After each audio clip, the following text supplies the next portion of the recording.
Assalamualaikum warahmatullahi wabarakatuh.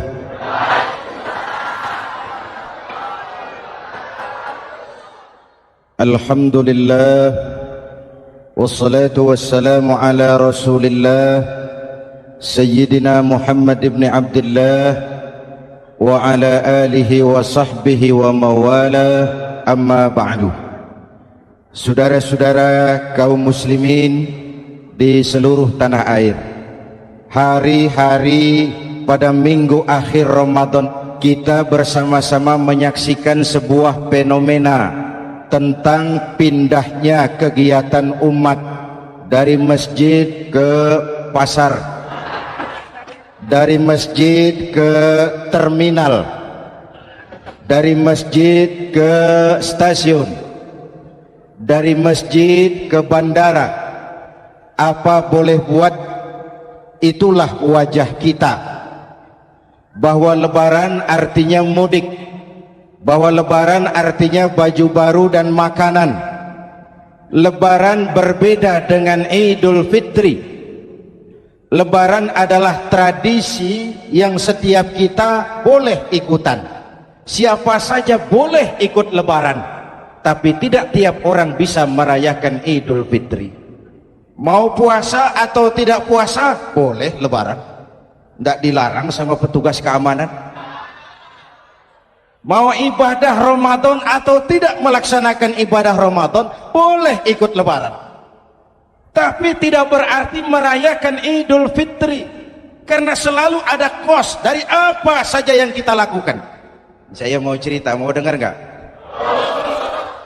Ada dokter gigi, dokter baru, satu sore praktek, pasiennya 4 orang nunggu duduk jejeran. Dipanggil pasien pertama, diperiksa, berlubang giginya, dicabut tanpa dibius. Namanya dokter baru. Pasien ini teriak, aduh sakit dok, tidak kuat, sakit. Teriakannya keras sekali. Pasien yang 3 orang yang nunggu gemeter, lari semua. Selesai dicabut, diobati, selesai, tanya, sudah selesai dok? Sudah mas. Berapa biayanya? 200.000. Loh, biasanya kan 50.000, kok 200.000? Biasanya sih memang 50.000, tapi siapa suruh kau teriak? Yang 3 lari.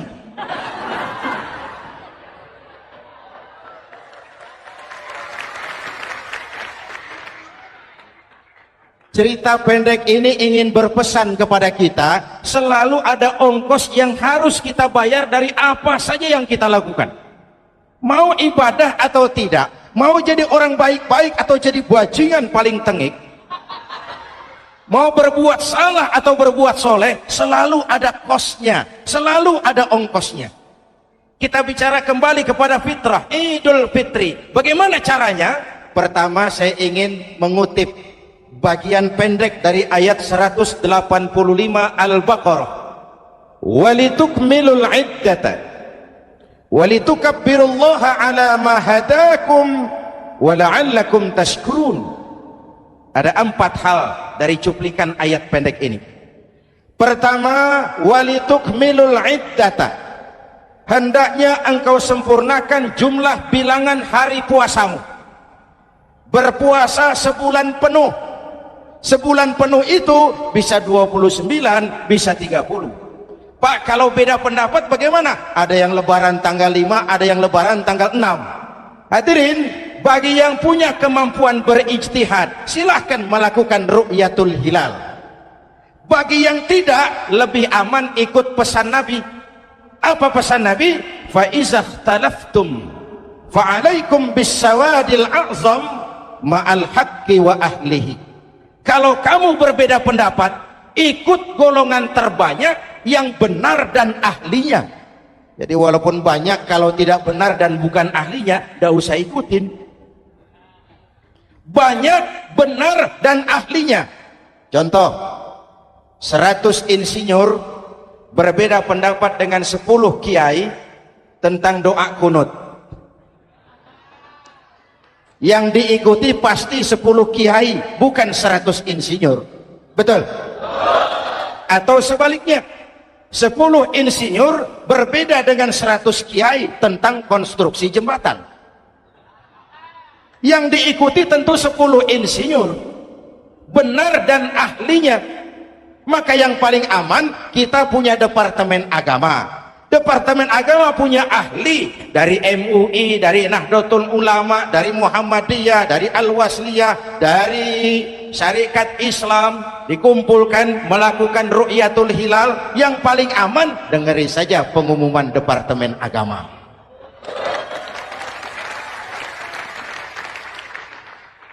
Tapi tetap menghormati mereka yang meyakini 1 Syawal jatuh pada tanggal 5. Beda boleh, marah jangan. Jelas? Saudara boleh suka tempe, tapi jangan menghina orang yang tidak suka tempe. Saudara boleh senang tahu, tapi jangan ngenyek karo wong yang senang tahu. Hadirin yang saya hormati, walitukmilul iddata. Kalau mau kembali kepada fitrah, sempurnakan jumlah bilangan hari puasamu. Makna sempurnakan di sini 2, sempurnakan 1 bulan penuh dan sempurnakan semangat puasamu. Walaupun Ramadan berakhir, puasa jangan selesai. Kenapa? Tangan kita masih tetap terus puasa dari mengambil yang bukan milik kita. Lidah kita walaupun Ramadan sudah selesai tetap berpuasa dari memfitnah dan menggunjing orang lain. Kaki kita walaupun Ramadan sudah selesai tetap puasa dari berjalan ke tempat yang tidak baik. Perut kita tetap berpuasa dari kemasukan barang-barang yang haram. Sempurnakan semangat puasamu. Sikap disiplin, sikap jujur, merasakan kehadiran Allah dekat dalam hidup. Nih contoh ringan. Tadi waktu asar dan zuhur saudara sholat apa tidak? Sholat. Waktu sebelum sholat kan berwudu, ketika berwudu kan berkemur. Umpama waktu berkemur itu saudara korupsi, sedikit saja airnya saudara minum, saya yakin jangankan petugas keamanan, teman wudu sebelah pun tidak akan tahu kalau waktu berkemur saudara korupsi. Kalau selesai Ramadan ini diterjemahkan, insya Allah negara kita bersih, berkurang korupsinya. Hadirin yang saya cintai, saya kembali kepada pesan Al-Baqarah 185 tadi. Walitukmilul iddata, sempurnakan jumlah bilangan hari puasamu. Puasa sebulan penuh dan kemudian lanjutkan semangat Ramadan. Disiplin, merasakan diri di bawah pengawasan Allah. Sekarang ini Allah ditekan. Kita iman dalam ucapan tapi sekuler dalam perbuatan. Tuhan cuma ada di masjid, di kantor Tuhan hilang, maka korupsi merajalela. Tuhan cuma ada di masjid, di pasar Tuhan hilang, maka timbangan tetap curang. Iman dalam ucapan tapi sekuler dalam perbuatan. Kalau jiwa dan semangat Ramadan kita bisa terapkan, insya Allah korupsi akan berkurang. Sekarang kan kita prihatin, yang tadinya teriak-teriak wong cilik malah ribut rumah mewah. Yang tadinya teriak-teriak rakyat kecil sekarang malah ribut soal villa 5 miliar. Ini kan menyedihkan, memilukan dan memalukan, tidak punya sense of crisis. Nah, saya juga nggak tahu apa itu. Udah dengerin aja, kenapa sih? Usil bener. Padahal ekonomi kita masih terpuruk, lapangan kerja sulit,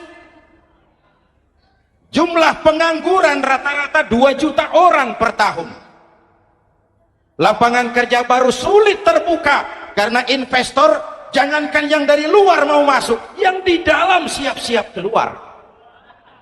Terakhir kita dengar Sony, pabrik elektronik besar, mau cabut lagi pindah invest ke Taiwan, menyusul pabrik silet yang di Ciputat itu. Ketika ditanya apa investasi di Cina lebih murah, tidak, dia bilang lebih mahal, cuma lebih pasti. Di Indonesia murah, cuma mejanya kebanyakan. Biaya siluman Namanya siluman nggak karu-karuan. Keluar uang banyak, urusan tidak pasti, capek. Disahkan undang-undang penyiaran yang justru ditolak oleh masyarakat penyiar sendiri. Industri penyiaran bakal kolaps. Karena sekarang ini boro-boro mereka industri televisi mau break even point. Mau pulang modal, dengan ke depan bisa bangkrut. Akibatnya bisa kita pastikan, jumlah pengangguran makin bertambah. Hadirin yang saya hormati, kita memang setuju jangan terlalu mengadopsi siaran-siaran televisi dari luar. Kita harus punya filter. Tapi pada sisi yang sama, kita juga harus memperhatikan lapangan kerja buat rakyat kita. Walitukmilul iddata, sempurnakan jumlah bilangan hari puasamu. Kalau jumlah hari puasa sudah sempurna, tuntunan yang kedua dari Al-Quran, walitukabbirullah, hendaknya engkau agungkan nama Tuhanmu. Takbiran. Takbiran itu bisa sendiri, bisa berjamaah, bisa di rumah, bisa di masjid, bisa di surau, bisa dengan pawai keliling, asal dilaksanakan dengan tertib dan tidak mengganggu lalu lintas umum. Prakteknya yang terjadi, pawai keliling itu mengganggu ketertiban umum, perang petasan, mengganggu lalu lintas. Terjadi macam, ada yang takbiran bawa bendera partai. Innalillahi wa inna ilaihi raji'un. Ini takbir politik. Hadirin yang saya hormati, kalimat takbir dalam kondisi kita, saya ingatkan kepada satu ungkapan Bung Tomo. Bung Tomo, pelaku sejarah, tokoh 10 November yang dikenal sebagai Hari Pahlawan, dalam satu pidatonya saya ingat pernah berkata, andai kata tidak ada kalimat takbir, ini ungkapan Bung Tomo, andai kata tidak ada kalimat takbir, saya tidak tahu dengan apa saya harus menggerakkan putra-putra terbaik bangsa untuk bangkit berjuang melawan penjajah.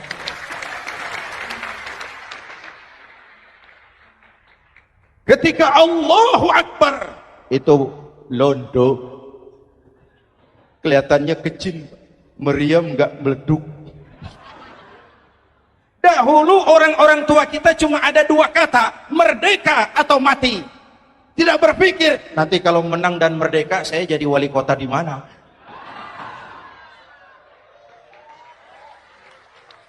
Kalimat takbir, bangsa ini harus bangkit dari keterpurukan.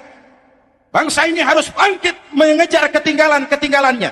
Bangsa ini tidak boleh terpuruk terus. Dan semangat takbir harus menjiwai kita. Tidak ada capek dalam perjuangan. Tidak ada puas dalam upaya. Keberhasilan cuma pengantar ke arah keberhasilan yang lebih baik lagi. Walitukabbirullah, hendaknya engkau agungkan nama Tuhanmu. Nama Allah menjadi motivasi besar dalam kehidupan kita. Ini pesan Quran Al-Baqarah 185. Pesan kedua, setelah sempurnakan jumlah bilangan hari puasamu, agungkan nama Tuhanmu. Takbiran. Kalimat takbir sendiri kalau kita lihat, pada kalimatnya ada kata la ilaha illallah wahdah sadaqa wa'dah wa nasara 'abdah wa a'azza jundah wa hazamal ahzaba wahdah. Tidak ada Tuhan selain Allah, esa, tidak beranak, tidak diperanakan, wahdah, tidak bisa diumpamakan dengan apapun. Sadaqa wa'dah, Allah yang maha menepati janjinya. Wa nasara 'abdah, Allah yang maha menolong hambanya. Kalau bukan kebesaran Allah, berat berjuang Ramadan ini melawan musuh yang tidak nyata. Puasa itu kalau olahraga golep. Benar Pak, kalau tinju lawannya kelihatan. Betul. Sepak bola musuh kelihatan. Bulu tangkis kelihatan. Golf siapa musuhnya? Itulah puasa, menghadapi musuh yang tidak kelihatan. Itu lebih berat daripada perjuangan mengangkat senjata, lebih berat daripada berjuang mengorbankan harta. Tapi kalau di bulan Ramadan saja Rasulullah menang dalam perang Badar, itu harus jadi sumber motivasi. Dengan kalimat takbir, dengan keagungan Allah, bangsa Indonesia harus bangkit dari keterpurukan. Ibu bapak hadirin yang saya hormati, jadi bukan akhir Ramadan lalu sibuk beli baju. Boleh, tapi bukan itu yang utama. Laisal id bilibasin jadid, walakinnal id bi ta'atin yazid. Idul Fitri bukan pakaian baru. Idul Fitri adalah ketaatan yang meningkat, yang telah ditempa, digojlok, digembleng oleh Ramadan. Jadi kalau Ramadan rajin baca Quran, lalu selesai Ramadan sayonara Quran, latihan tidak berhasil. Ramadan rajin ke masjid, selesai Ramadan selesailah ke masjid. Awal Ramadan full house sampai ke halaman, akhir Ramadan cuma imam berdua tikar. Masjid kembali senyap, padahal masjid adalah pusat kegiatan umat. Saudara lihat dari sejarah, ketika hijrah ke Madinah, Rasul singgah di Kuba. Apa yang beliau lakukan? Membangun masjid. Ketika sampai di Madinah, kesibukan pertama beliau apa? Mencari rumah dinas? Bukan. Kesibukan pertama beliau mencari lokasi di mana membangun masjid. Isra dan Mi'raj, perjalanan besar dimulai dari masjid ke masjid. Ini indikasi masjid memang merupakan pusat kegiatan umat. Umat Islam dengan masjid seperti ikan dengan air, tidak boleh pisah. Ada ikan yang tidak betah di air? Ada. Ikan mau modar. Kalau umat sudah mulai menjauhi masjid, jiwanya yang akan mati. Kalau jiwanya mati, jasadnya masih hidup, itu namanya bangkai berjalan. Walitukabbirullah, engkau agungkan nama Tuhanmu, takbiran. Setelah berjuang penuh, membina takwa, mengharap ridho, mengendalikan nafsu. Ingat loh, puasa itu bukan menghilangkan nafsu, mengendalikan, menempatkan pada tempatnya. Manusia tanpa nafsu bukan manusia, tapi manusia yang disetir nafsu turun jadi binatang, bahkan lebih rendah daripada binatang. Puasa ini menempatkan nafsu di tempatnya. Hai laki-laki, kamu nafsu sama perempuan? Betul Pak. Perempuan suka laki-laki? Betul Pak. Boleh lewat sini, lewat pintu yang disebut nikah. Ini nafsu disalurkan lewat pintu yang disebut nikah. Jangan seperti ayam kawin tiap malam, nikah tidak mau.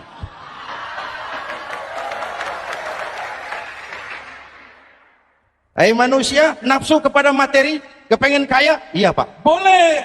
Usaha yang halal, jual beli yang halal. Wa ahallallahu al-bai'a wa harrama riba. Allah halalkan jual beli. Jangan ingin kaya lalu makan renten, ingin kaya lalu korupsi, ingin kaya lalu buka peternakan tuyul. Manusia ingin berkuasa, boleh, tapi tetap punya etika dan moral. Jangan ingin berkuasa lalu fitnah, ingin berkuasa lalu mengadu domba orang, ingin berkuasa lalu menghalalkan segala cara. Puasa menempatkan nafsu pada tempatnya. Manusia yang dikendalikan nafsu lebih puas daripada binatang. Saya punya ungkapan lama, sebuas-buasnya kerbau, makanannya tetap rumput. Saya belum pernah dengar ada kerbau terlalu buas lalu makan roti. Betul? Tapi manusia kalau sudah dikendalikan nafsu, manusia bukan cuma makan nasi, aspal, semen, kertas, minumnya solar, jauh lebih puas daripada binatang. Inilah puasa. Arab nguwong ke wong, agar manusia itu jadi dirinya, fitrahnya, jangan dikendalikan oleh nafsu. Kita ini sudah diciptakan fi ahsani taqwim. Masya Allah. Presented by the Integral CJ's Management.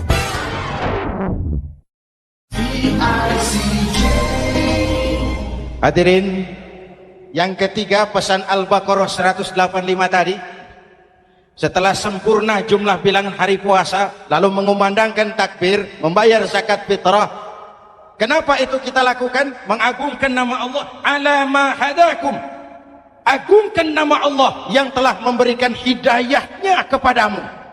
Masya Allah nih, hidayah, kita bersyukur. Hidayah ini hak prerogatif Allah, diberikan kepada siapa saja yang dikehendaki oleh Allah. Kita bisa lihat dalam sejarah, ada anak Nabi tidak mendapat hidayah, tidak terpanggil mengikuti kebenaran yang disampaikan oleh bapaknya, namanya Kan'an, putra Nabi Nuh. Ada ayah Nabi bernama Azar, ayah Nabi Ibrahim, putranya penegak tauhid, ayahnya produsen berhala. Ada istri Nabi, istrinya Nabi Lut, tidak mendapat hidayah, tidak terpanggil mengikuti kebenaran. Lalu Abu Jahal, Abu Lahab, paman Nabi, melihat Nabi, menyaksikan mukjizat, mendengar wahyu, melihat tutur kata Nabi, hidayah tidak datang kepada dia, maka mereka tidak terpanggil mengikuti kebenaran. Kita alhamdulillah keponakan Nabi saja bukan, mendapat yang namanya hidayah ini. Ini harus kita pelihara, kita jaga baik-baik, karena ini merupakan hak prerogatif Allah. Yahdi man yasha, diberikan kepada siapa saja yang dikehendakinya. Hadirin, sembari kita mengambil pelajaran tentang Kan'an yang tidak dapat, putra Nabi Nuh. Ini saya ngambil bagian cerita sejarah, masih mau dengar? Nabi Nuh diberi umur 950 tahun, berdakwah sepanjang hidup. 800 tahun beliau dakwah, dapat pengikut tidak lebih 80 orang, rata-rata 10 tahun satu. Yang dihadapi ini umat yang kurang ajar, bandel, bajingan, tengik. Kalau diceramahi, telinganya ditutup dengan tangannya. Ini saking kurang ajarnya ini umat. Diberikan dakwah, telinganya ditutup dengan tangan. Nabi Nuh ketika di puncak kesabarannya munajat, ya Rabb, bagaimana Nuh? Siang malam saya berdakwah kepada umat ini, saya sampaikan risalahmu, saya canangkan seruanmu, saya sampaikan ajaranmu. Inni da'autu qaumi lailan wa nahara, siang malam saya berdakwah kepada umat. Wa inni kullama da'autuhum ja'alu asabi'ahum fi adhanihim, tiap kali saya sampaikan dakwah kepada mereka, mereka tutup telinganya dengan tangannya. Saya tidak sanggup menghadapi umat seperti ini, ya Allah. Habis mau kamu bagaimana Nuh? Sikat saja sudah semua ini, bikin mati saja. Nanti kalau punya anak, anaknya kafir lagi. Lebih baik bapak moyangnya, mbah-mbahnya sikat semua. Rabbi la tazar 'alal ardi minal kafirina dayyara, jangan disisakan orang kafir, habisin semua. Itu mau kamu? Iya. Buat kapal Nuh, nanti aku turunkan banjir. Dengan apa saya membuat kapal ya Rabb? Pakai kayu Nuh. Kayunya dari mana ya Rabb? Dari pohon tentu. Pohonnya belum ada ya Rob, tanam dulu Nuh. Membuat kapal kayunya nanam pohon dulu. Apa artinya? Perjuangan bukan simsalabim abragadabra. Perjuangan bukan makan lombok, ini hari dimakan, ini hari pedas. Perjuangan itu proses, ada keringat, ada air mata, ada darah, tempo-tempo nyawa. Itulah perjuangan. Sudah pohon ditebang, buatkan kapal di tengah kampung. Umat unjuk rasa lagi. Nuh makin gila, bikin kapal di tengah kampung, mau belayar kemana? Selesai Nuh, selesai ya Rob, naik. Orang-orang yang beriman bersamamu naik. Binatang serba sepasang naik. Naik Nuh, naik orang beriman, naik binatang serba sepasang. Gerimis mulai turun. Setelah kapal semua terisi, Nabi Nuh kontrol. Sudah naik semua? Sudah. Nuh, Mas Bejo ada? Ada. Bawa Painem, naik sudah, masuk. Oke. Hei, Kan'an anak saya ikut tidak naik kapal. Kami tidak lihat Nuh. Turun ke bawah. Ada Kan'an, kami tidak lihat Nuh. Naik ke atas buritan. Kelihatan Kan'an tidak ikut naik kapal. Kumpul bersama orang kafir di daratan. Inilah potret kehidupan. Kumpul dengan orang-orang kafir. Berapa banyak anak-anak kita tidak mau ikut orang tuanya ke masjid, kumpul dengan orang-orang kafir di tempat maksiat. Nuh karena sayang kepada anak, dari atas kapal memanggil, ya bunayya arkam ma'ana. Ya, ini bahasa orang manggil, Pak. Kan'an, kesini nak, naik kapal sama papi. Ini terjemahan bebas. Jawab Kan'an di bawah, tidak mau Pak, saya di sini saja. Jangan nak, Allah sedang murka, akan turun banjir. Kalau datang banjir Bapak, sa'awi ila jabalin ya'simuni minal ma'. Saya akan naik ke gunung tinggi yang bisa menyelamatkan saya dari banjir. Kan'an naik ke gunung tinggi, gunung pun tenggelam dihantam banjir. Dalam puncak kepedihan, Nabi Nuh akhirnya sadar, ya Allah, kalau orang kafir tenggelam, memang saya yang minta, tapi Kan'an kan anak saya. Nuh, anggap Kan'an bukan anakmu. Wa innahu amalun ghairu salih.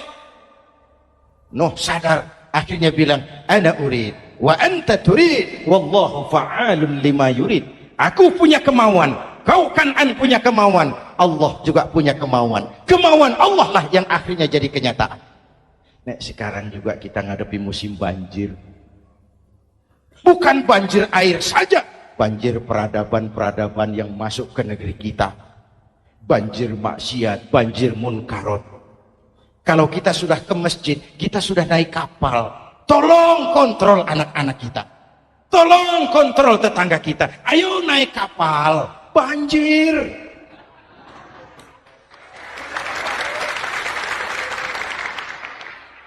Ditutup ayat ini dengan wala'allakum tashkurun, atas hidayah yang diberikan kepada kita, kita bisa melaksanakan ibadah Ramadan, bisa takbiran, dan diakhiri dengan ungkapan tasyakur dan tafakkur, mensyukuri nikmat.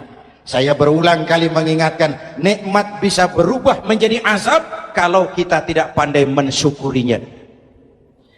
Bayangkan Pak, tahun 87-an kita itu jadi negara yang berswasembada pangan.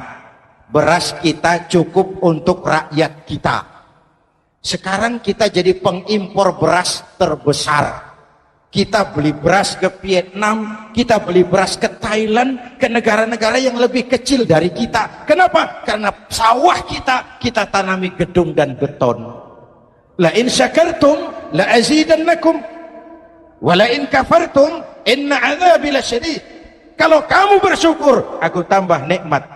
Kalau kamu ingkar, tidak pandai bersyukur, awas, azabku pedih.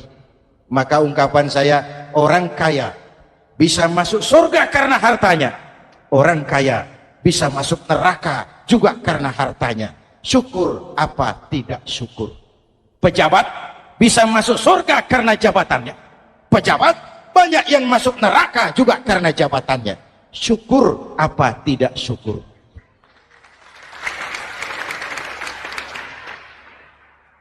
Orang alim, kiai bisa masuk surga karena ilmunya. Orang alim pun bisa masuk neraka lebih dulu dari penyembah berhala juga karena ilmunya. Syukur apa tidak syukur? Si jabatan sebagai pemimpin lalu menyadari sayyidul qaumi khadimuhum. Pemimpin suatu umat adalah pelayan bagi umat itu. Pelayan harus melayani, bukan minta dilayani. Selama ini kita memandang jabatan itu jalan pintas menuju kaya. Jabatan itu artinya kekuasaan dan fasilitas, maka yang lahir rampok-rampok baru.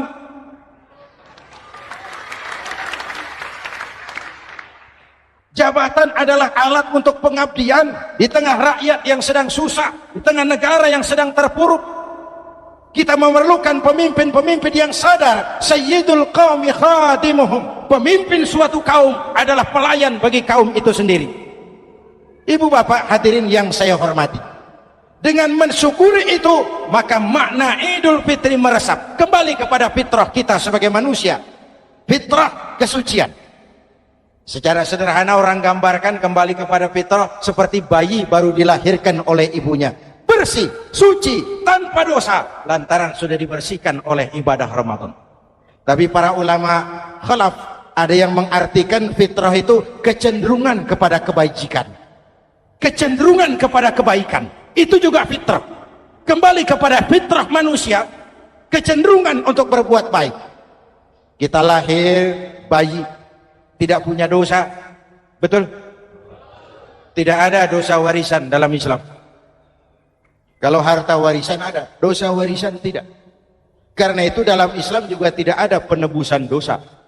Kalau dosa bisa ditebus dengan uang, tentu Menteri Keuangan nomor 1 masuk surga.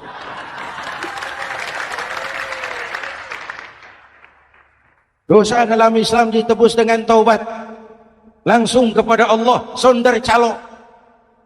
Hadirin yang saya hormati, kembali kepada fitrah, seperti bayi baru dilahirkan oleh ibunya, bersih, tidak punya dosa kepada Allah, lantaran sudah dibersihkan oleh ibadah Ramadan. Soalnya kemudian, kita kan tidak hanya bersalah kepada Allah, kita ini juga bergaul dengan sesama manusia, betul? Sebuah hadis, sahabat ditanya oleh Rasul, atadruna manil muflis? Saudara-saudara tahu kamu siapa orang yang bangkrut? Oh Rasul, orang bangkrut yang tidak punya uang, orang bangkrut yang tidak punya harta. Salah kata Rasul, innal muflisa min ummati, yang bangkrut dari golongan umatku, yang besok di hari kiamat datang menghadap Allah dengan membawa pahala sholat, membawa pahala zakat, membawa pahala haji, membawa pahala sedekah pada satu pihak. Sementara pada sisi yang lain, sebelah kiri, orang ini juga datang membawa kesalahan karena pernah mencaci maki orang, pernah memfitnah orang, pernah memakan harta orang dengan cara yang zalim. Satu sisi bawa kebajikan, sisi lain bawa kesalahan. Kalau ini yang terjadi, bagaimana nasib kita? Kata Nabi, Tuhan, ini pahala solat saya, ini solat yang wajib, ini yang sunnah, rawatibnya, nawafilnya. Datang orang, sebentar Tuhan, apa? Dia memang rajin solat, tapi saya pernah dicaci maki, hancur nama saya, remuk hati saya. Di dunia saya tidak bisa membalas karena dia lebih berkuasa. Sekarang saya menuntut keadilan. Betul? Ya Tuhan, sini pahala solatmu kasih orang yang kau caci maki. Tuhan, ini pahala puasa saya, yang wajib Ramadannya, sunnah 6 hari Syawalnya, Senin Kemisnya. Ini Tuhan. Datang lagi, sebentar Tuhan. Kenapa? Dia memang rajin puasa, tapi saya pernah difitnah tanpa benar, dicorengkan arang ke dahi, hancur nama saya karenanya. Saya menuntut keadilan karena di dunia waktu itu cuma banyak pengadilan, tapi tidak ada keadilan. Benar? Benar. Pahala sholatmu kasih orang yang kau fitnah. Tuhan, ini pahala zakat saya. Datang lagi, Tuhan, dia memang suka zakat, tapi korupsinya lebih besar dari zakatnya. Untuk keadilan, sini pahala zakatmu kasih. Kalau habis pahala kebaikan, orang yang menuntut masih banyak, diambillah dosa orang yang kita sakiti, diberikan kepada kita. Pahala dipreteli, dosa diberikan. Apa enggak bangkrut?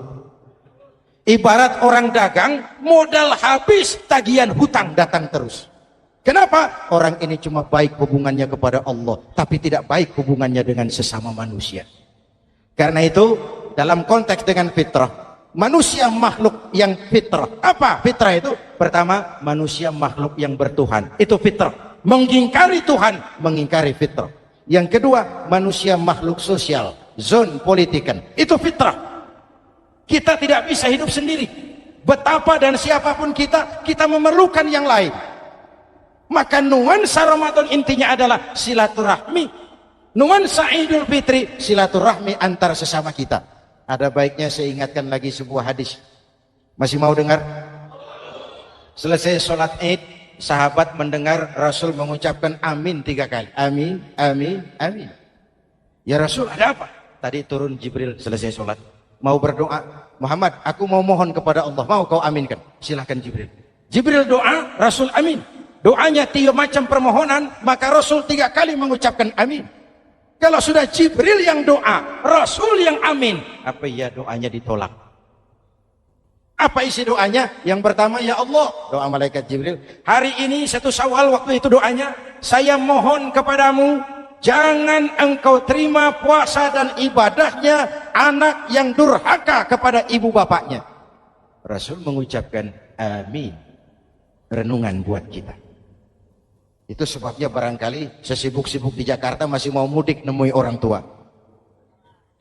Yang kedua, ya Rabb, saya mohon kepadamu, Jangan engkau terima puasa dan ibadahnya istri yang durhaka kepada suaminya. Amin. Kedengaran, Bu? Ada ibu-ibu tanya, Pak, kalau suami yang durhaka sama istrinya bagaimana? Hadisnya tidak menjelaskan itu, Bu.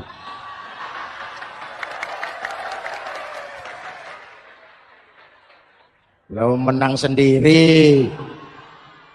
Yang jelas suami itu presiden rumah tangga, dimintakan tanggung jawab tentang istrinya. Nah, istri swarga manut neraka kadut. Ketika pulang Isra Mi'raj saja Rasul bercerita, aku diperlihatkan neraka. Neraka ya Rasul? Iya. Lalu aku lihat isinya kok kebanyakan perempuan. Perempuan. Laki bagaimana? Laki juga tidak sedikit. Cuma kebanyakan perempuan. Ya Rasul, apa mereka tidak sholat? Sholat. Apa mereka tidak ngaji? Rajin mereka sama suaminya. Kenapa banyak mereka di sana? Rasul senyum dan menjawab, hunna yakfurnal asir. Umumnya perempuan kurang bisa terima kasih sama suaminya.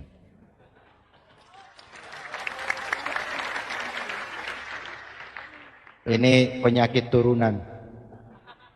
Oi, ngaku oi. Lalu yang ketiga, ya Allah, hari ini saya mohon kepadamu, jangan engkau terima puasa dan ibadahnya muslim yang tidak mau memaafkan sesama saudaranya muslim. Memaafkan lebih berat daripada meminta maaf, tapi memberi maaf lebih mulia daripada meminta maaf. Inilah nuansa mengembalikan semangat saling menghargai, saling mencintai, keutuhan, kerukunan, dan kedamaian. Sudah capek kita rakyat dengan konflik. Sudah capek kita dengan mengedepankan perbedaan dan bukan persamaan. Sudah waktunya kita berbeda tapi tetap bergandengan, tetap bersama menyongsong hari esok yang lebih baik. Mintalah ridho ibu bapak, suami kepada istri, istri kepada suami, dan memaafkan sesama saudara muslim sehingga kita benar-benar kembali kepada fitrah. Terima kasih dan mohon maaf, semoga ada manfaatnya. Usikum wa nafsi bitaqwallah. Wassalamualaikum warahmatullahi wabarakatuh.